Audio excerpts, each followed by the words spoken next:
Hello, and welcome to episode 101 of Inside the Video Store. Thank you very much for watching last week's episode. It was a test.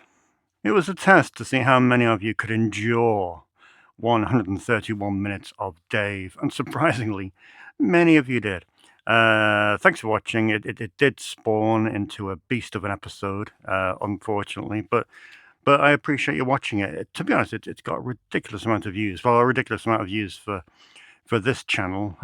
Double what we normally get, which is ridiculous, really, for watching some strange-looking man talk about physical media for a couple of hours. But yeah, brilliant. Thank you very much for watching. I greatly appreciate it. And here's to the next 100-ish. So episode 101. 101.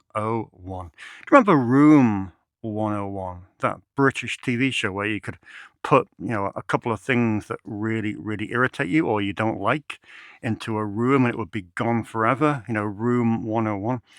Let's have a movie Room 101 to coincide with episode 101. What would be the one film, only one, what would be the one film that if you could make it disappear forever? What would be the one film that either irritates you, it was a bad experience, something happened when you were watching it and it's left you with, PTSD of some kind?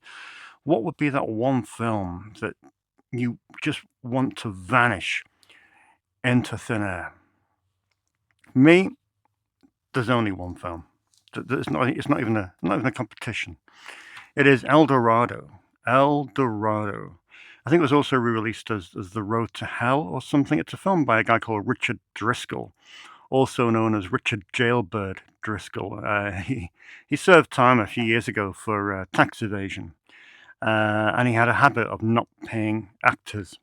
It's a terrible film. The front cover says that it's Mamma Mia for horror fans, but it's not. It's just a blatant rip-off of the Blues Brothers, made in Cornwall. It is shockingly awful, and the cast is just ridiculous. We have Peter O'Toole, Daryl Hannah, Michael Madsen, Steve Guttenberg, Bridget Nielsen, spelt incorrectly, Rick Mayall, Jeff Fahey, Sylvester McCoy, Bill Moseley, Patrick Bergin, Robert Llewellyn, Caroline Munro, Buster Bloodvessel, and David Carradine in his last film. Richard Driscoll is quite the character. If you, there's a few blogs out there, maybe Mike Simpson is one, mjsimpson.co.uk, who's written extensively on Jailbird Driscoll, and quite a character. But this is a shocker of a movie. If I could make any film disappear and send it to movie room 101, then it would definitely be El Dorado, the worst film I have seen in my entire life. So that's that. Let me know what you think. Snips News. What's going on at Snips? Well, to be honest, nothing wild and exciting. The BBC emailed me this morning. Part of their TV show Morning Live. I'm not sure if you're familiar with it. They want to do a piece on physical media, so we're going to have a phone call in a couple of days' time just to see if they're going to film something or what. But that could be pretty cool, being on primetime morning BBC One. I'm not sure if I got a face for television, face for radio maybe, not for television. So that's what's going on here. It's been busy as always. Just nice and steady, really. Strong 2 days of the week. It's currently Wednesday the 4th of March, around about 5:20 in the afternoon. So what have we got coming up today? Well, as you know, it's the first week of the month, so it's a fairly condensed slate of releases, both contemporary and boutique. Got a nice little film on loan section, which is very cool indeed. What's in the box, though, is a little bit interesting. There's a few new Criterion releases, a few new Criterion additions because there was a flash sale over the weekend. And Vinegar Syndrome is here, so we shall spend a fair bit of time on Vinegar Syndrome. However, I must state at the beginning of this video that right about the 35-minute mark, I will be talking at considerable length about pornography. So if the kiddies are watching, it might be time to kind of send them out the room in about half an hour or so, because it was, of course, the Melusine.com of Valentine's sale.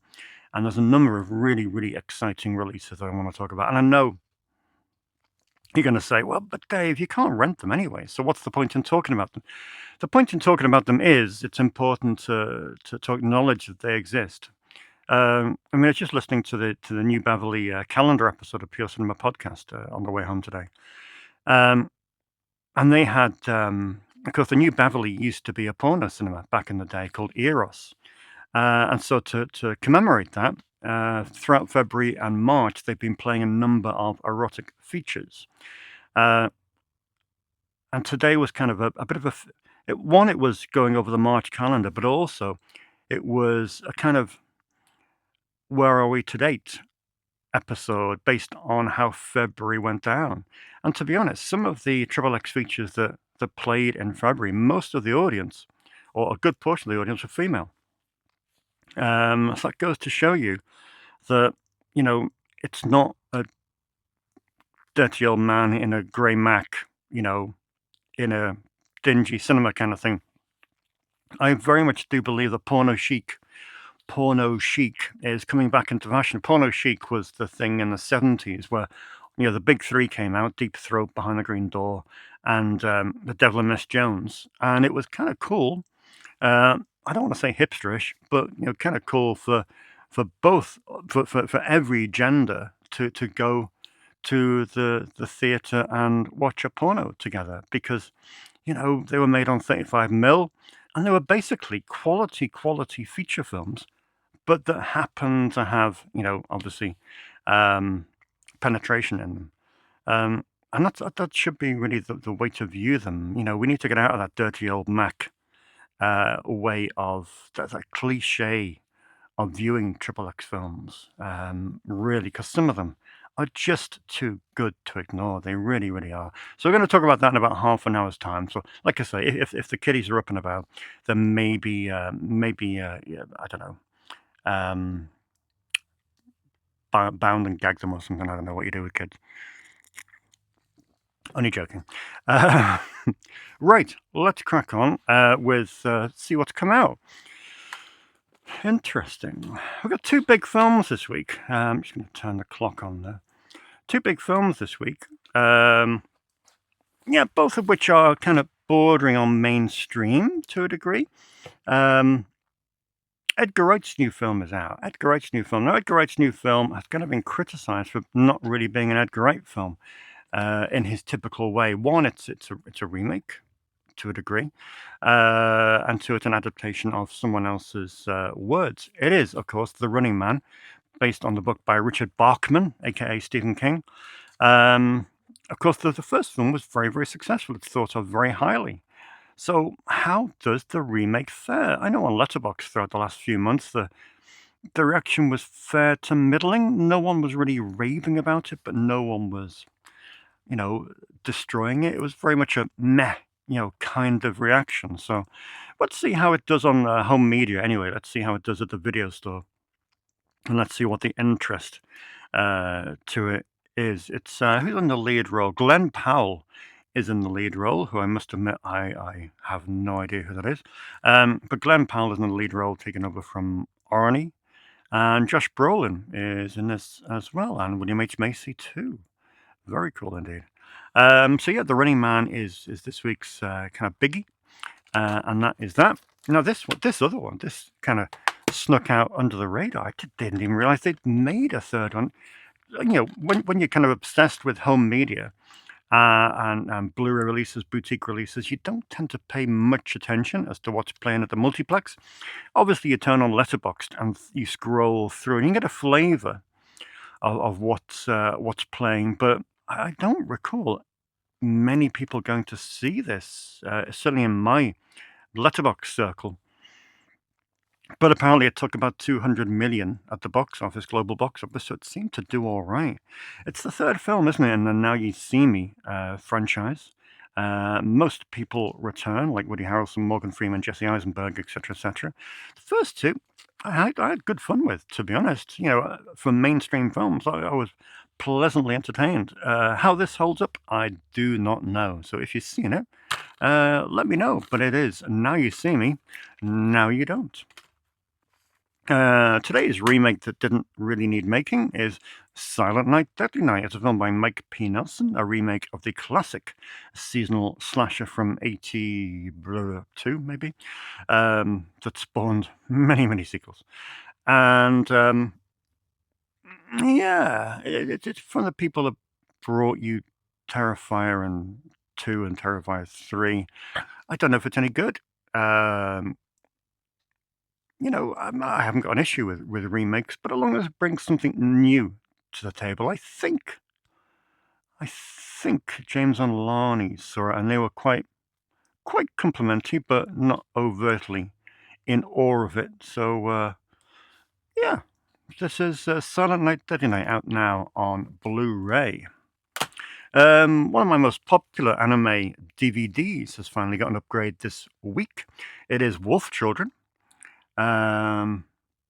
Which certainly most of my anime people seem to absolutely swear by and say it's one of the best animes from the last 10, 15 years or so. So really happy to get that upgraded to Blu-ray, which is awesome. That's Wolf Children, out this week, courtesy of those fine people at alltheanime.com. And finally, only the one other boutique... Oh, no, there's 2 other boutique releases out. The other one is Calvaire, which is also known as The Ordeal. Is being released on Blu-ray from Arrow this week, using its original French-Belgian name of Calvaire. It came out originally called The Ordeal back in 2006 from Tartan Video. Excellent, excellent, excellent film. Swear by this. Brilliant. Really disturbing and unsettling. Some of the Arrow stuff isn't shipping on time. I don't know what it is. No matter whether I order it from Arrow, whether I order it from HMV, whether I order it from Amazon, it just doesn't ship on time. Still haven't got Excalibur here tomorrow. Finally, 10 days late. But it's funny. It's funny. Yeah, just can't get it to ship on time. Still, no big deal. But yeah, the other boutique release this week is Coen Brothers, The Man Who Wasn't There. Really pleased to see this out in Criterion, one of the most underrated films. I know it's a bit weird saying underrated and Coen Brothers in the same sentence, but I think it is. I think it is. It's now 25 years old, this film, staggeringly, and it's out this week on 4K UHD and Blu-ray in this gorgeous combo from Criterion with some very nice extras indeed, including an audio commentary with both the Coen Brothers and Billy Bob Thornton. Excellent. They're the newbies. Let's see what's been renting out at your local movie rental store. Another good week. I just want to highlight for a second the anime that's been going out. When I was closing up last night, at 7 o'clock, I had a couple of customers in just rabidly going through the anime section, and Millennium Actress rented out, which, again, I've said this on previous shows, is alleged to be one of the greatest animes ever made. So cool to see that going out. That's Millennium Actress, which went out last night, as did Goodbye Don Glees, which is a first rental for that one, I think. Sounds great, to be honest. So yeah, cool to see that one going out. And another one that ran out last night as well is Tekken Concrete. Again, another one that frequently pops up on the best animes ever made. So cool, glad to see those 3 animes out last night. What else has been out in the last week? Well, in my opinion, this is one of the best Stephen King adaptations, but it's also, and again, I'll use that term that I probably overuse, underrated. It is The Night Flyer. I think The Night Flight is absolutely superb for many reasons.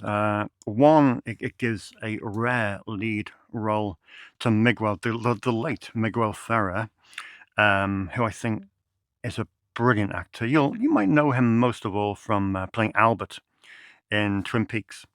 Um, I think he's great. He's just got something about him, a real presence, and he's great in this. And I do think it's one of the most chilling Stephen King adaptations, and it works. And you know, how many years on are we now? 1996. You know, we still don't have a Blu-ray release of this, which is staggering, really.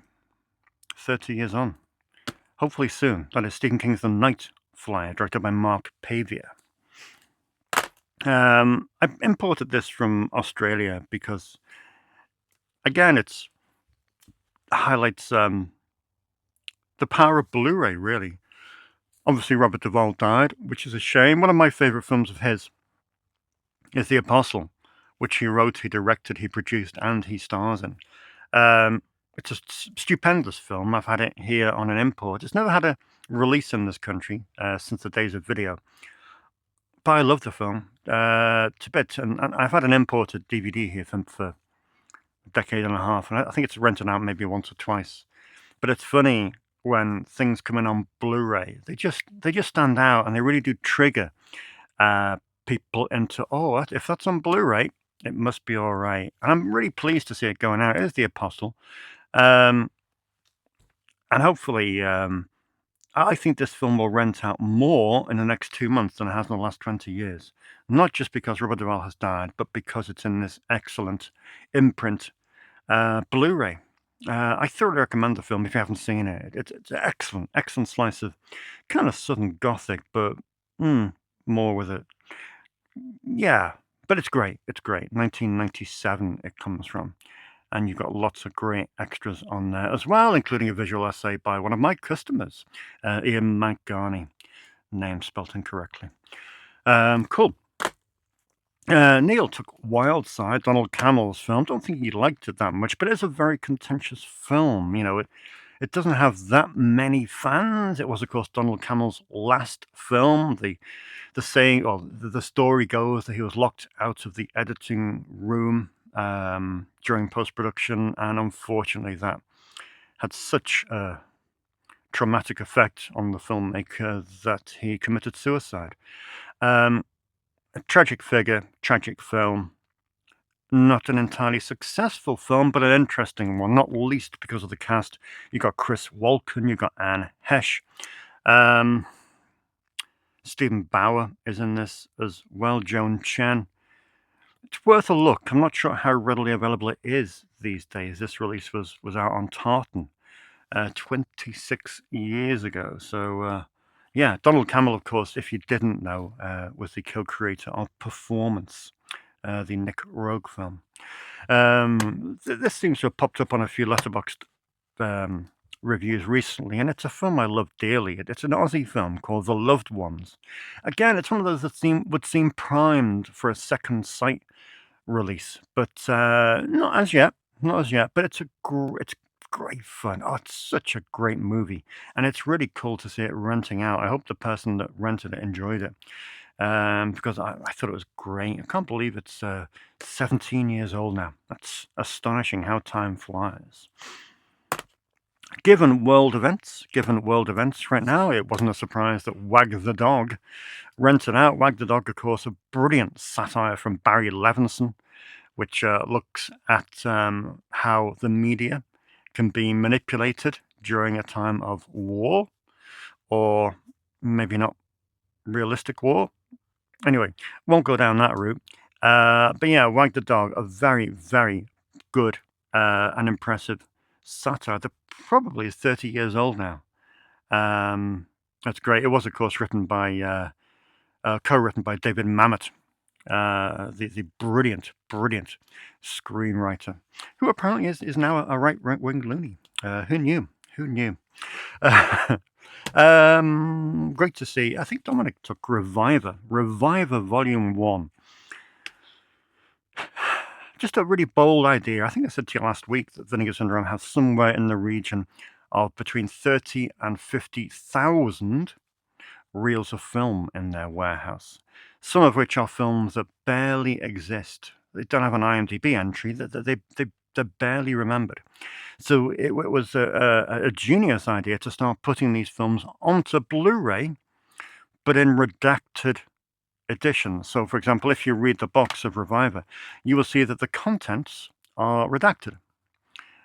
So you don't know what you're buying until you put it in your DVD player, Blu-ray player, and you watch it.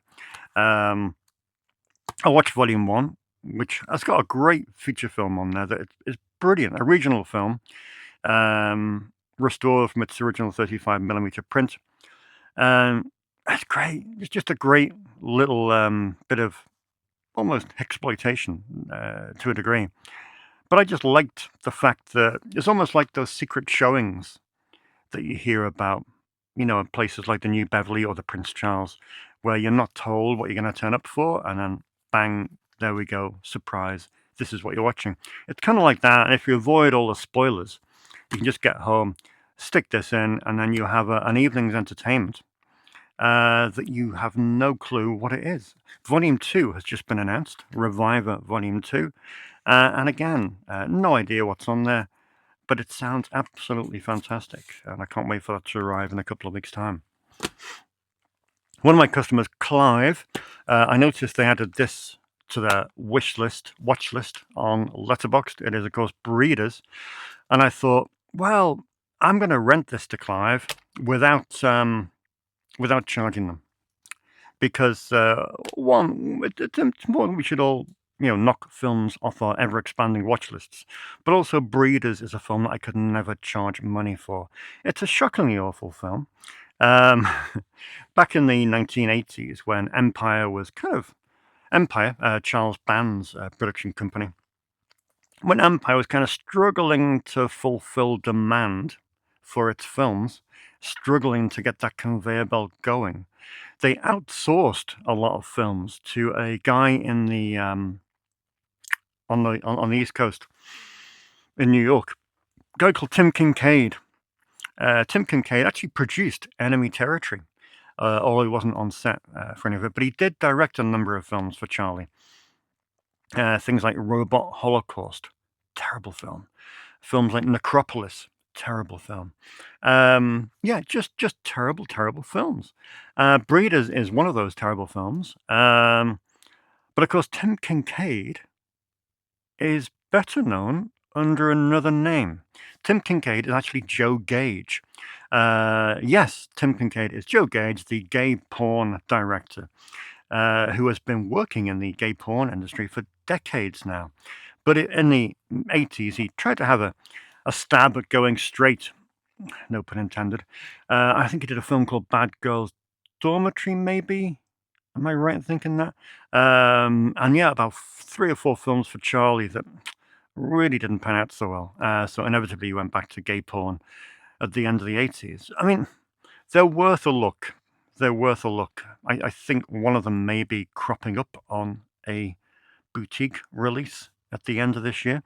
So they're worth a look. But yeah, approach with caution. Approach with caution. That's Breeders. Good to see it going out though. This is the French import release from Le Chat qui Fume, I think, possibly.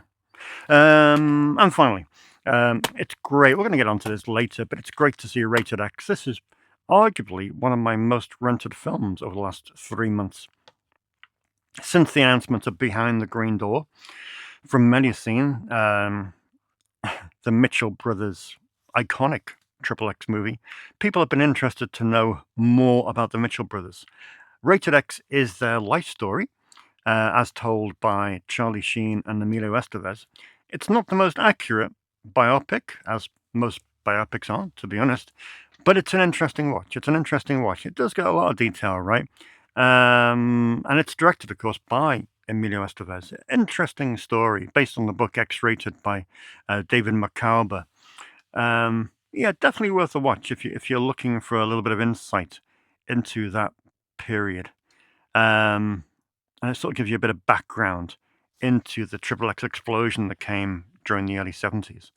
So yeah, really cool to see this going out on loan. That is rated X. There we go. We're cooking on gas.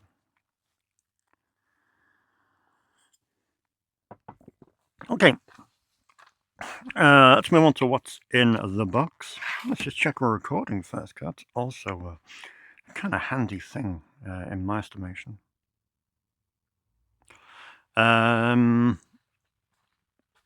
Yeah, like I say, there was a flash Criterion sale over the weekend, which is really, really cool.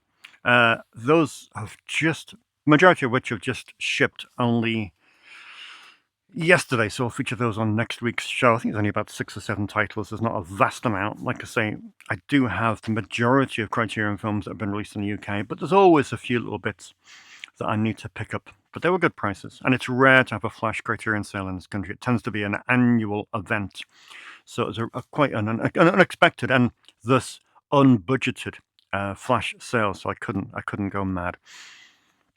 So what's come in? Edition-wise to Criterion, well, we have an essential film to add to the Criterion collection. It is all about Eve, Joseph Mankiewicz. Very witty Hollywood expose, to be honest. Such a great film, made in 1950. This is a lavish edition, absolutely lavish edition, that also includes All About Mankiewicz, which is a feature-length documentary from 1983 about the director, which is amazing. Can't wait to see that. You've got episodes of The Dick Cavett Show. You've got an interview with costume historian Larry McQueen. More documentaries. Brilliant. A radio adaptation of the movie as well. This is literally one of the best, in my estimation. This is one of the most lavish Criterion editions in terms of special features that I've seen. So really, really glad to get this in. So yeah, that is All About Eve in a lush little case there. So that's fantastic. Great stuff. Also recently released, but I didn't grab this. Dazed and Confused. Richard Linklater on dual format 4K UHD and Blu-ray. Richard Linklater, as I've said several times in the past, is one of the most rented directors at Snips Movies. And here we have the director's cut, supervised and approved by Richard Linklater. Some great essays, some on-set interviews, and an audio commentary with Linklater himself, and a documentary called Dazed, documentary by Kahane Cooperman about the making of the film. It's a great film. One of the first kind of indie films I watched back in the day alongside Clerks. I love it, and I must admit I haven't seen it in a long, long time. So it'll be great to refamiliarize myself, and it's a lovely edition. I mean, look at that booklet. I mean, it's astonishing, isn't it? Look at that. So gorgeous, so gorgeous. And the Criterion collection, Criterion section, since I moved, it is renting like mad. So much so that an expansion must surely be on the cards in the next 12 months. So that's great news. Dazed and Confused now in at Snips on Blu-ray and 4K UHD. I can finally retire that old DVD. Another one that I've been desperate to pick up. These films have been stuffed away here for 20 years. And now it's great to see them. Infernal Affairs came out back in the day, 2004, on Tartan, and they were big films. They were huge films. Obviously, Martin Scorsese remade it. Now, I've had these stuffed all inside the same case, Infernal Affairs 1, 2, and 3, for many, many years. And kind of anonymously there, just blending into the Hong Kong section stuck next to Johnny Toe, which arguably isn't a bad place to be. Criterion released them, fair few quid, but this was half price in the flash sale. Couldn't say no, so it's so pleasing to have upgraded the Infernal Affairs trilogy to Blu-ray on Criterion. An awesome trilogy of films. If you've not seen them, I urge you to see them. All three are such a high standard. And yeah, it's just really, really cool to have them upgraded after 20 years, which is very, very nice indeed. That's the Infernal Affairs trilogy. Cool. This one should have come in last week. It was a late shipper from HMV. Probably should have ordered it direct from Eureka. It is Zen and Sword, the Miyamoto Musashi saga at Toei. 5 films, all made between 1961 and 1965. They all sound great. Obviously, I've got a few customers, not just Paul, but a number of customers getting into their samurai films at the moment, and now you've got 5 more to look at, which is great. I do wish, though, they would put them in those cardboard sleeves that Indicator use, rather than just the 2 amores in there. Just a personal choice, not particularly important. As I say, the films are the most important thing, but I think it would just finish it off nicely, to be honest. But still, it is Zen and Sword, the Miyamoto Musashi saga, now available to rent at your local movie rental store.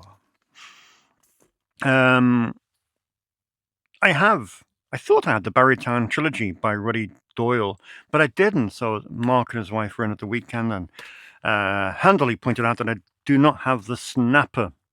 The other 2 films in the trilogy are, of course, The Commitments, which everybody knows, The Van, which I think everybody knows, great, funny film. But this is kind of the weird sort of bastard child of the threesome. Really didn't quite have the same kind of release that the other 2 did. So it's great to get this in. Great stuff. Cold Meany, directed, of course, by Stephen Frears. So yeah, an excellent addition on DVD to the Snips archive.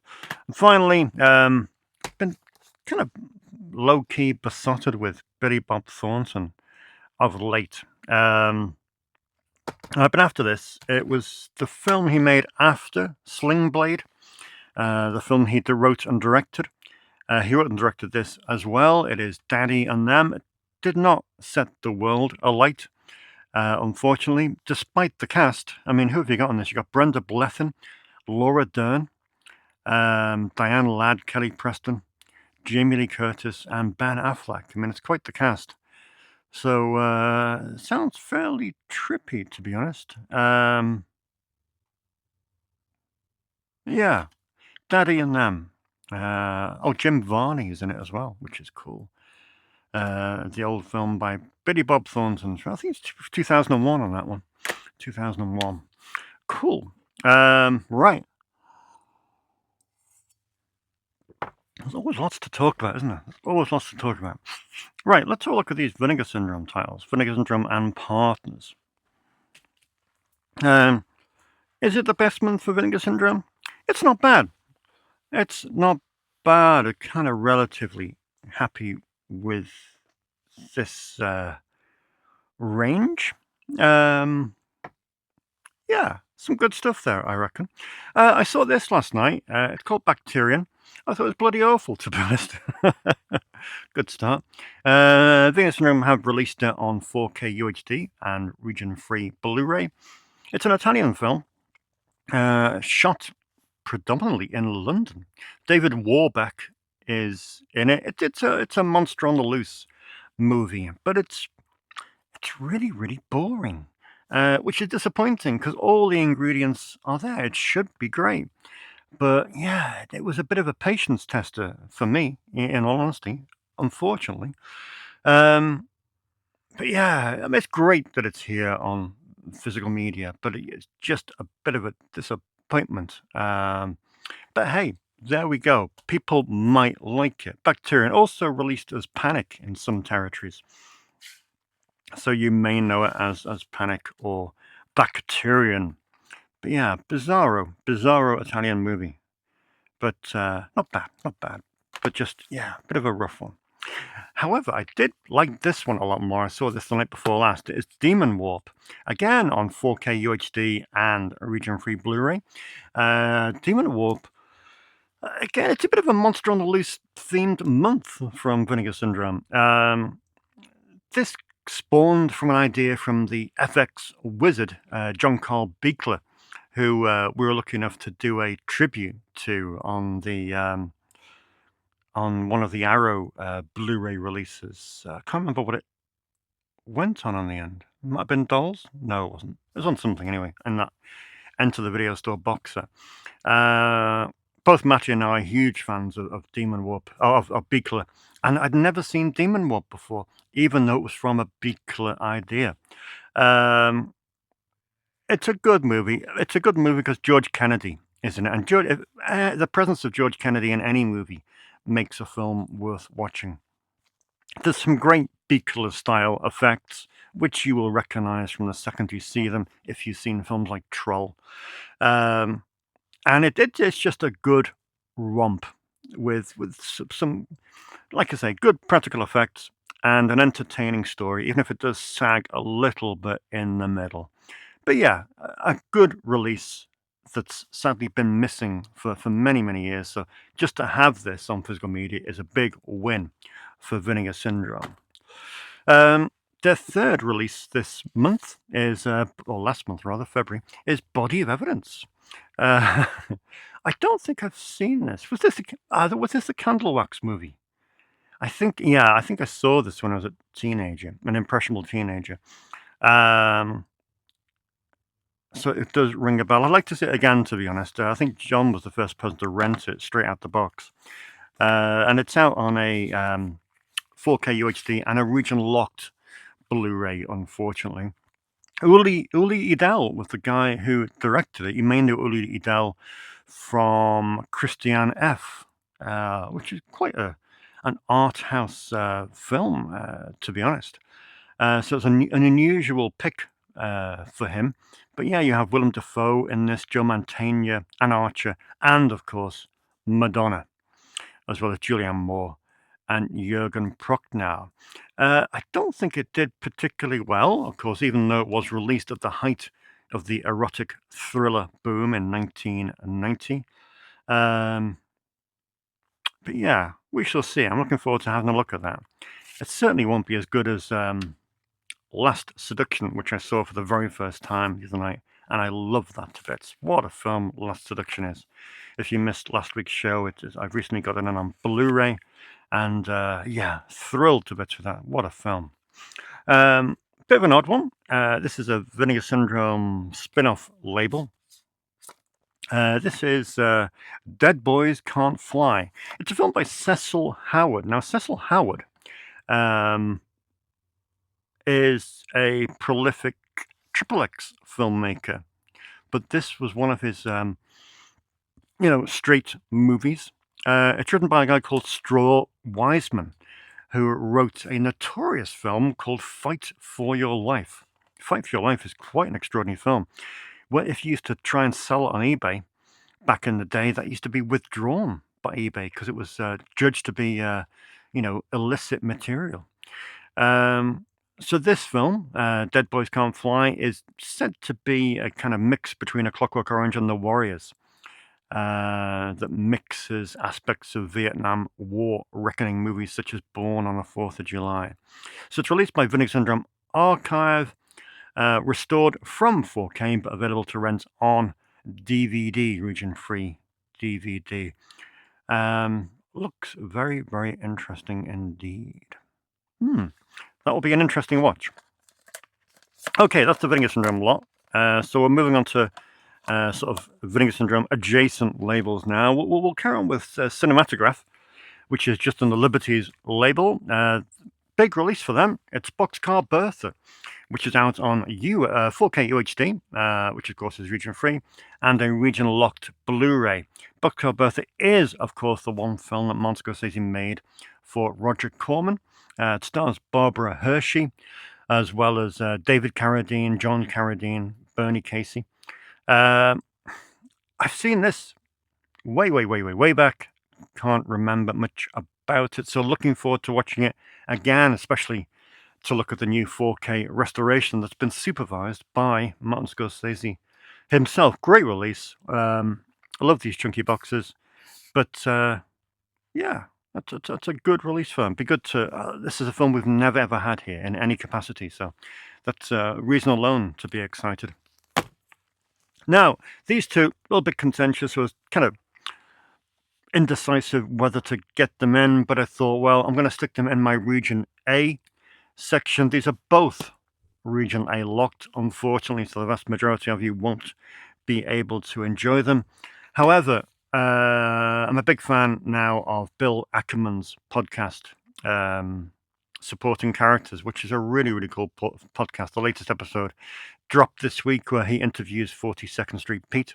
Always worth a listen.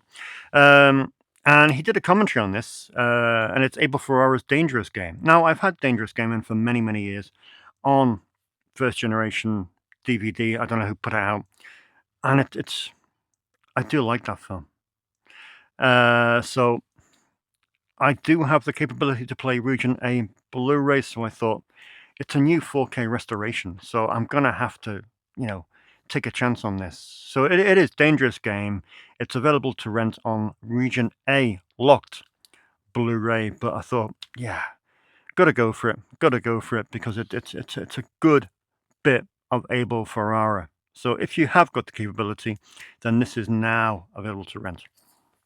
It's a similar story for this one, which is a film that has been long awaited for a Blu-ray release, and now it has one, but for some reason it's locked. I don't know why they do that. I know it's a rights issue. I know it's a licensing issue. With this one, I think it's probably because someone in this country may release it, because it is a well-known film. It's Ghost Keeper, directed by Jim Makichuk. Notorious film that's never been available in any kind of watchable form, but it's here, and it's a New Year's Eve horror movie. Alas, yeah, only on Region A. It's been put out by Canadian International Pictures, a label I would like to support more, but again, most of their releases are region locked, although when they do move into 4K, which I believe they're going to do, more will be coming in from this label, who do release some very interesting films. So that's Ghost Keeper, out now on Region A Blu-ray. Now, the rest of these are all Region 3. We have the new one from AGFA, which is Embalmer. This is 1996. This is an unusual film because it's one of the few 1990s horror movies that was made for black audiences. That kind of changed around about 2000 when you had Bones coming out, and a few like the Charlie Band films like Killjoy and stuff like that. Tales from the Hood, of course. But yeah, this was a 1996 indie horror movie made for black audiences. So hip-hop soundtrack, sly humor, and slasher mechanics. Be an interesting one, this one. So yeah, good stuff. Embalmer from AGFA. Out from Bleeding Skull is Folly Unpronounceable, and the films of Antoine Pelissier. Sounds like a very interesting filmmaker. Bearing in mind, you've got 10 hours of material here across 2 discs. Numerous films by Antoine Pelissier, who's described as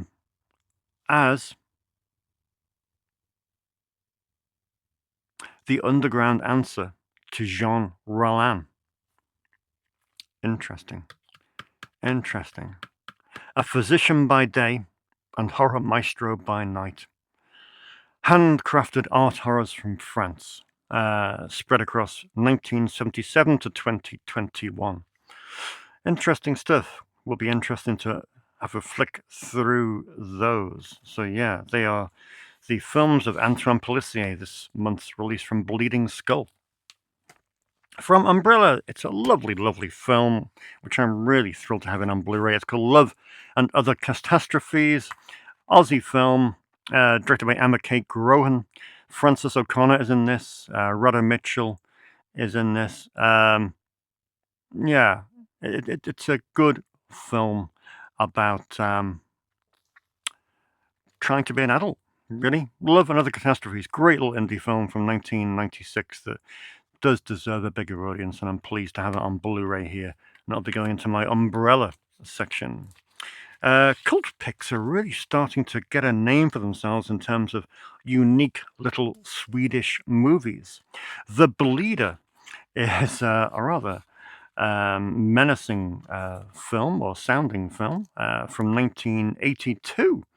It's Sweden's first feature film that was shot on video, and it's also Sweden's only slasher movie. Sounds pretty horrific by all accounts, but yeah, I can't wait to see that. Can't wait to see that. That's The Bleeder, out now from Cult Picks, the very cool label from Sweden who are releasing some of Sweden's most cult movies.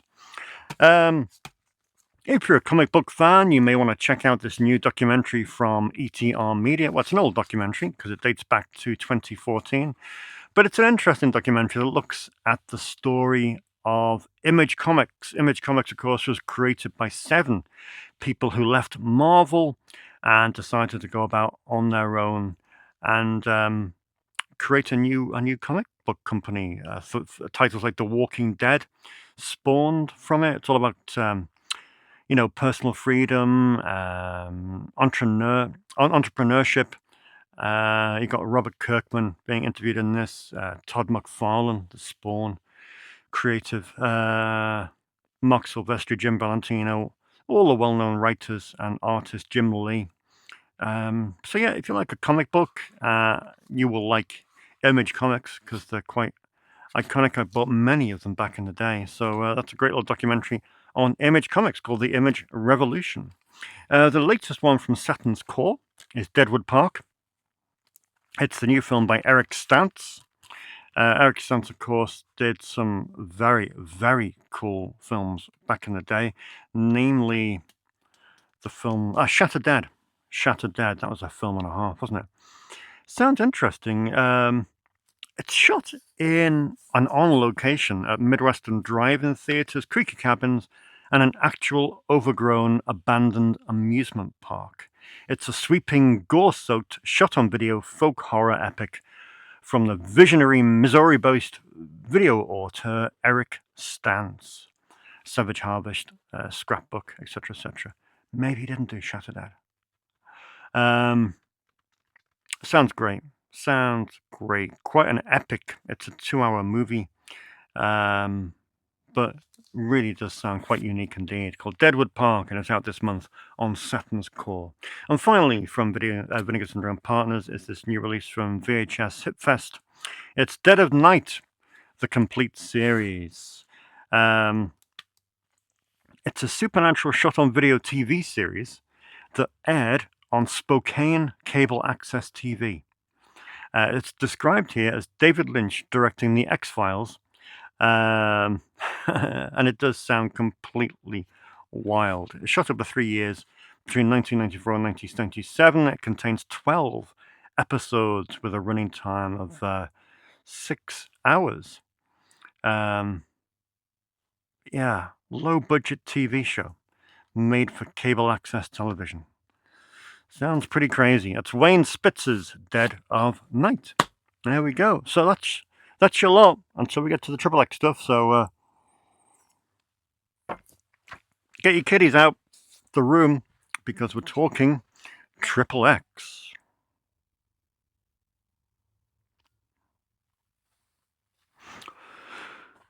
Okie dokie. Now, I did actually count up my XXX collection from Medicine. It turns out I have somewhere in the region of 210 XXX movies, which I'm really quite happy about. As I say, I can't rent these because if I did rent these, I would have to have a sex shop license.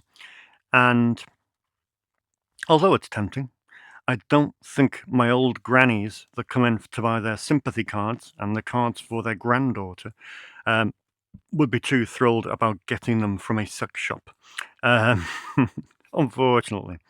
So, this is all personal stuff, personal collection. However, as I said at the beginning of the show, I do find it really, really important that I make you aware of what's available and the quality of it. And speaking of quality, I have to begin with the latest release from Medicine.com, and it is Raw Talent. Um, when I was writing the Gary Graver biography, Jerry Butler, his book, was really important in giving the background to a lot of shenanigans in the porn industry. It's an amazing book, and it's called Raw Talent. It was written a number of years ago, and it is quite explosive in the stuff he talks about. Um, of course, the book is named after his most well-known film, and I hadn't seen the film, and I was unable to see the film. So when Medicine announced it for release, it is a really exciting thing, and watching it last night, it's as good as I expected it to be. It is a stunning piece of work. It's directed by Larry Ravine. Larry Ravine did. Larry Ravine is known as Chuck Vincent's DP. Chuck Vincent, of course, did a lot of straight-to-video films during the 80s, things like Preppies, and I think Summer Camp was another one, and Bedroom Eyes 2 was another one. He was well known in video store circles as a director of straight-to-video films, comedies, and erotic thrillers. But he also did porn movies at the same time, films like Roommates, Misbehaving, some great, great movies. So Larry Ravine was always one of those guys that, yeah, stood in the background, to be honest, but Larry Ravine did some amazing films. Wanda Whips Wall Street, for example, is one of his best, where Gary Graver is also his DP on that one. But Raw Talent is a stunning piece of work, filmed on the streets of New York. It's got a great story to it. There's a real flair to it, yeah, it is quite something. Introspective drama, it's described that, but it's got some great special features here. You've got an interview with Larry Ravine. You've got an interview with the producer and writer, Joyce Snyder. You've got a commentary by Joyce Snyder on this. A lot of women lie behind these films. And it's important to highlight this. It is far from, like I say, isn't, dirty old men in raincoats. That may be the old cliche from back in the day in the grindhouse cinemas, but today I think we've matured enough to realize that we are talking about some quality art. That's Raw Talent, certainly the most remarkable film of the month. Outrageous, brilliant stuff. One film that you will be very aware of is Debbie Does Dallas. Debbie Does Dallas. Arguably one of the most renowned films because it trips off the tongue quite nicely. Debbie Does Dallas has finally come out on a very lavish Blu-ray from VCX, part of the Melusine family. We've got 2 audio commentaries on this, including an audio interview with Richard Boller, who stars in the movie. Richard Boller, you will know if you've seen Cannibal Holocaust. He's one of the lead actors in that. Also had a very prolific career as a porn star. And you have a great 36-page booklet in this as well, which is just outstanding. Got some press clippings in there and some contextual essays. So good, so good. So that's Debbie Does Dallas, finally makes its debut on Blu-ray. The rest of these are predominantly stuff that I picked up in the sale, like Debbie Does Dallas 2. Yeah, you pretty much can understand what that is. Driller, though, is a new one. Driller has been put out by Wild Eye Releasing. Wild Eye are known for releasing low-budget straight-to-video stuff, and they're also the parent company of Visual Vengeance, who we've got a section for in the back. Driller is an interesting release. Again, directed by a woman. Interesting piece of work. Not entirely successful. It is pretty much a pastiche of Michael Jackson's Thriller, including a lead number, dance number, called Driller, which is basically Thriller. The same beats, the same rhythms, everything. I don't know how they didn't get sued. But yeah, Driller, the dance numbers are fantastic. The music is fantastic, but the sex scenes are a bit gnarly. So it's an interesting one, but not entirely successful. But that is Driller, which is out now from Wild Eye Releasing. The rest of these are of course, sale items, Stiff Competition, which is out on 4K UHD. Isn't that nuts that XXX films get released on 4K UHD? It's a film by Paul Vitelli, and it's a film where athletes are gearing up for the annual Suck-Off Championship, a competition dedicated to crowning the woman with the best oral technique. I mean, obviously, some of these synopses are rather cringe-inducing, but hey, different time. Stiff Competition. A couple of French films, which are really, really interesting. This one in particular is a double bill from the filmmaker Patrice Rome. Now, he's best known for making the Belgian horror film The Devil's Nightmare, which is over in the Mondo Macabro section. But these are some of his XXX films. So it's a really interesting addition to the Medicine collection here. Secondly, another double bill here from Pierre Unai. Again, a renowned filmmaker and composer. He embraced hardcore cinema as soon as it was legalized in France, which was in 1975.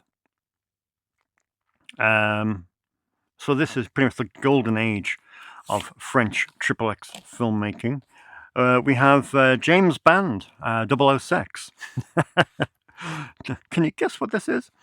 You can imagine it is, of course, a France's own sex-obsessed super spy with his best and biggest gadget hidden in his pants. Hey, 006, the torrid, comical adventures in the grand tradition of porn parodies.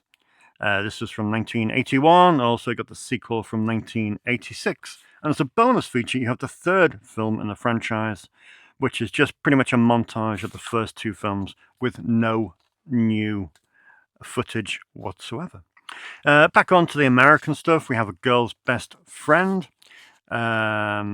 which is directed by Ron Sullivan, aka Henry Pachard.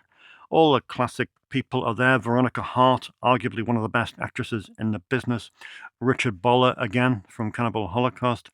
Just a very witty film.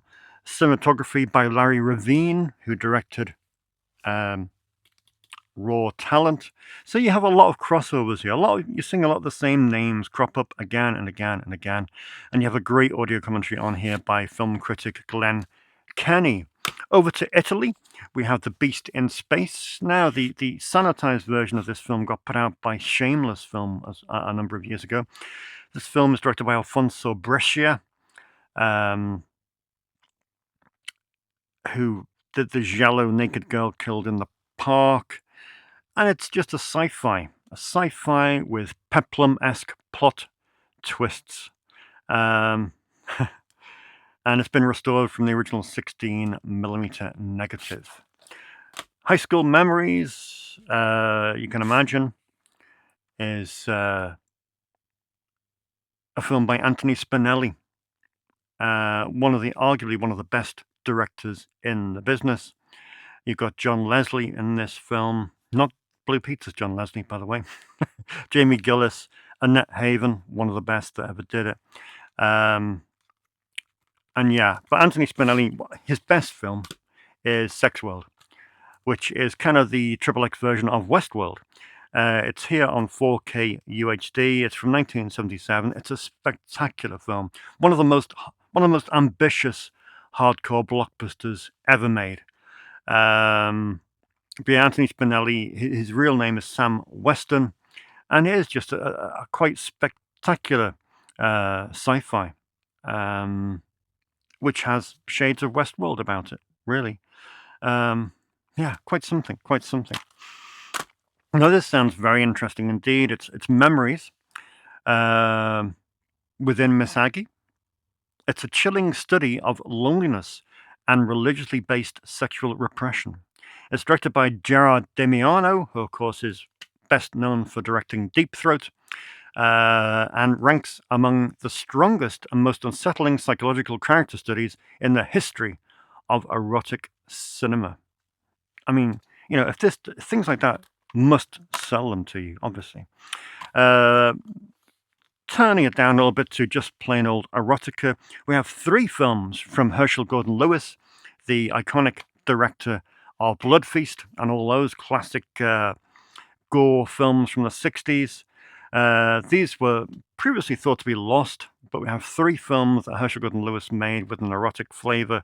We have Ecstasies of Women, Linda and Abilene, and Black Love. All restored in 2K from the original camera negatives. Finally, on the Agfa label, we have Bat Pussy. Bat Pussy, the citizens of Gotham City are under attack by smut filmmakers, and only one hero can help. Yes, Bat Pussy. I've seen this before. It's an incredibly bizarre film. Bat Pussy gets around on a hopper, the bouncy hopper things that we used to have as kids. It's quite, it's you can't quite believe that this exists. But for preservation reasons only, I had to have a copy of that. So there we are. They're the Melusine arrivals at Snips, of course, to be hidden away under lock and key, away from the public gaze, but safe in the knowledge that they have been stored in this archive for preservation reasons. These are excellent films, and I thoroughly recommend that you check them out if you've got any interest in films. I know some people really do twitch and kind of cringe a little bit when we speak about XXX movies, but I've been looking at them for 10 years or so now. I've written about them extensively. I've done a book on them in the Gary Graver biography, and I have so much respect for the people that made them, the people who directed them, the people who starred in them. I've spoken to them over the phone. I've interviewed them at length. And I think they're great, and they deserve to be spoken about without any degree of embarrassment or shame. So that's that. Let's have a quick look at the comments before we go, because it is getting on in terms of time. Keep the comments coming in. As I say, it's always really cool to hear from you all. Locked myself out, which is pretty stupid. What do we got, people? What do we got? Roxy noticed a CD called Popcorn Exotica. That looks fairly cool. It is cool. It's one of those great compilations, curated by Bob Stanley, who is the best compilation curator in the business. Do a search on Prime for Bob Stanley compilations, and they're just amazing, absolutely amazing. Used to be a member of Saint Etienne. I think they've disbanded now, but he knows his stuff. Roxy also says, is there a Luca Guadagnino section? No, there isn't, but there probably should be, shouldn't there? So something to think about by all means. Super Barrio, great episode, Dave. Interesting to see behind the scenes, and an honor to be mentioned in episode 100. Thanks for providing such a great resource. Cheers, Barry. We love Barry. Mojo, I was literally just looking for documentaries about video stores today, and this pops up, only a day old. Can't wait to watch it. The shop looks great. Would love to open a shop like that myself here in Ireland. Well, good luck to you, Mojo, and thanks for watching. I've had an influx of subscribers since episode 100, so if you're watching this for the very first time, welcome. We're all a family, we're all a community, we all get on. We never have any negative comments or anything like that, so you're more than welcome to join in the conversation and talk about whatever you want to in the comment section. Feel free. DVD Monkey, yes, I posted all the competition winners this week. So all the Swamp Thing winners and all the Crash and Burn winners, you should have your discs. They got sent today, Wednesday, so you should have them by Friday or Saturday. Or if you're abroad, one of them went to America, one of them went to Belgium, then you should have them hopefully in the next 2 weeks or so.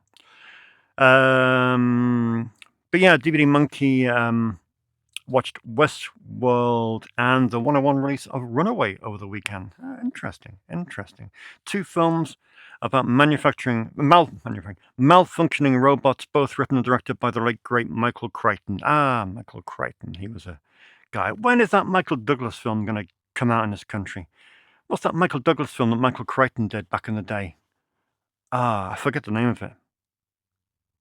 But I'd be desperate to have a copy of that. Is that out anywhere on 4K UHD? We could get a copy in here. Let me know. I forgot the name of the film. You know the film, Michael Douglas film that was directed by Michael Crichton. But yeah, that's one of the films I would love to have here. But you just can't get it. It's never had a release in this country on anything past VHS. Nuts.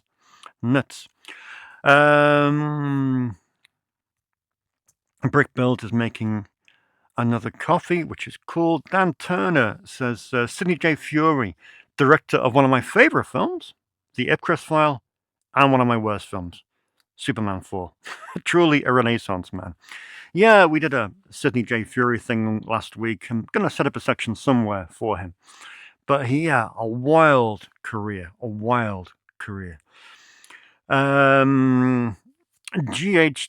GHGFFD, snappy username. I'm immensely jealous of the people that get to take advantage of your store. It's such a beautiful resource for your community. Thank you so much. That's very kind of you to say so. I'm lucky to have them, to be honest. They're a wonderful bunch of people. And like I said on last week's video, it's rare to work in a retail environment where there isn't a moment that you roll your eyes when you see someone walking in. You know those type of customers. You're like, oh God, they're in again. And I'm in that fortunate situation whereby I think every one of my customers, I genuinely look forward to seeing them week in, week out, to learn about what they've been watching, to learn about what they want to watch, and just other things. It's great. Such a privileged position. John Young said he tried to buy Tornado recently. That was a Bruce Campbell film I got in last week, and all the best to Bruce Campbell, who's got a fight on his hands with a recent diagnosis, but all the best to him. Tried to buy Tornado recently, but they sent me the wrong one. Damn it. That's the problem with having too many films called Tornado. James says, great episode, Dave. Congratulations on 100. On the subject of TV movies, I remember being absolutely terrified of ants after watching Marabunta from 1998. It's about a swarm of killer ants that invade a town in Alaska. I wouldn't mind seeing it again. I would like to see that the first time, James. That sounds amazing. I will have to try and hunt that movie down. Marabunta. Sounds cool. I love creature features. They are, literally, just drive me wild. Freddie gets up at 5 in the morning with a cup of coffee and watches a movie before he starts work. So like Neil's a 5:30 guy. Freddie is a 5 a.m. guy. Any advances on 5 a.m.? Anyone for 4:30? This is a great Inside the Video Store. Great work. And I love Meteor, one of the great disaster movies from back in the day. Oh, cool. And Freddie is from Belgium. And he knows Jan Verheyen. Not personally, but he says that Jan Verheyen, who I interviewed the other week, wrote a book about the sleazy, bad cult movies from the 70s. So that'll be interesting to have a look at. One Above Mime, congratulations on 100 videos. I love the videos. I'd be interested to know what percentage of people watched through the whole thing. Well, it was slightly lower than normal, but I was pleasantly surprised by the amount of people that watched the whole thing. What you said about being a particular type of film fan, being isolated, resonated, but these videos make me feel like I'm part of the community you spoke about. I worked in a video shop many moons ago, and it was the best job I ever had, talking about films with all sorts of people, some of whom had completely different tastes to mine. It really helped broaden how I view films in general. Also, I'd just like to reiterate what scores of others have said. I would kill a man to have a place like Snips in my town. That's really nice. Thank you so much, One Above Mine. That's a really nice comment. I appreciate it. And I agree with that. It's a funny thing. I listened to Ryan from The Disconnected. If you're not listening to The Disconnected, Ryan Varrell, he's a really good podcaster, and he puts a great video cast out there most weeks called The Disconnected. He's really tuned in to physical media, and Ryan was saying how lucky he is that he's in a group of people who love films. And I kind of take it for granted sometimes. By being around people every single day who are passionate about films, I kind of lose sight of the fact that many people do feel a little bit isolated. You know, maybe their partner, their wife or husband, boyfriend, girlfriend aren't really into films. Their friends, their social circle aren't really into films. So their obsession is kind of a little bit isolating. I've had customers come to me in the past and say, Dave, I'm glad you're here, but, you know, some of these films, you know, they must never rent out because, you know, I think it's only people like me that would want to watch them. And it's funny how some people feel as though it's only them that like a specific type of film. Well, if they saw the hundreds of people who come in here week in, week out, and they saw the variety, and that's what this program is about. It's to show the variety of films that people watch and to show you how diverse everybody is. And if you think you're a little bit weird because you want to watch, I don't know, a Fellini film, then, you know, there's loads of people also want to watch Fellini films, like 20-year-old Jude last week who's watching a Fellini film, like 20-year-old Tom who's watching a Fellini film last week. There's so many people who watch all different types of films. So if this program can make you feel a little bit more confident in your obsession, then that can only be a good thing. Zephyr said, I wasn't a million miles away with my prediction of a 3-hour video. It could have been a 3-hour video if I would have done the Wingstop full episode. Great stuff as usual. Congrats on the 100th episode. Jonah Fish, great episode. Congratulations. I never knew Wingstop was outside the US. Yes, I saw a second Wingstop today, just outside Didsbury in Manchester. So that was a freaky one. They're everywhere. On last week's episode, Celebrity Author says, thoughts and prayers for Colin Beattie, who isn't able to access Snips easily. Colin Beattie, of course, was a Facebook commenter who kind of moaned at the fact that I referred to Snips as being easy to access. And of course, Colin doesn't live near here. So he says, well, it's not easy to access. Yeah, okay. Late Night Double Feature. It was long. But it was also enjoyable. Thank you. I love to look at a week in the life of Dave. The last week here in New York, I have been in the Matt Helm and Tony Rome mode. Very cool. I love those Matt Helm films. Don't run out much, but they're good fun. Big Al, what an epic 100th video, Dave. Congratulations and thank you for sharing. It was a great insight into the store goings on, seeing the variety of titles going out daily. It's amazing how the store is bringing these cinematic journeys to people. Enjoyed every minute of the video. Thank you. Dean Everest. Hi, Dave. Thank you very much for giving us a peek behind the curtain. Absolutely loved it. However, it does make me long for such a place local to me. I know. If I could clone this place, I would. Terry Uller, congratulations on 100 videos. Neil says, enjoyed that video. Very informative. Dan Turner, some of us have done 300-mile round trips to visit Snips. That moment is clearly a lightweight. Yes, Dan has indeed done a 300-mile round trip to Snips. What a guy. And he also recommends Save the Green Planet, which is very cool indeed. Right, that's the comments done. Bit of a long one today. Apologies for that. Next week, however, I think will be a little bit shorter. Not a vast amount of stuff coming in. Plus, there are very few what's in the boxes aside from the new Criterion catch-up. Plus, we've kind of bled the budget dry now, so it'll pretty much be standard episodes from here on in. Thank you very much indeed for watching. Thank you for watching last week's episode as well. Keep the comments coming in.